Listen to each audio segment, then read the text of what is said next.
Plaid Cymru, it means literally the Party of Wales, has been fighting elections since 1929, but until its president Gwynfor Evans broke through in Carmarthen at a by-election in '66, its performance at the ballot box was always disappointing. Until then, it had been supported in the main by writers and scholars and those anxious over the fate of the Welsh language. Its first president was the eminent playwright Saunders Lewis, but in terms of votes, it was never taken seriously by the other parties. The campaign in Carmarthen in '66 changed all that. At the general election in March, Evans had come only third to Labour. Now, 4 months later, the by-election was taking place just at the time that the government's freeze and squeeze policies were announced.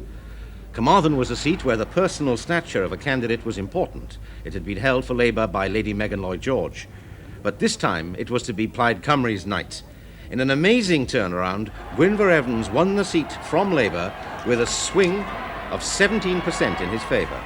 A personal triumph for the president of Plaid Cymru, and for his youthful supporters, a night of emotion and great joy. After years of disappointment, after being virtually written off as a force at the polls, suddenly a seat in Parliament and the way ahead clear. The emotion was to be recaptured, the fervour was to well up again when Gwynfor Evans arrived at Westminster to take his seat.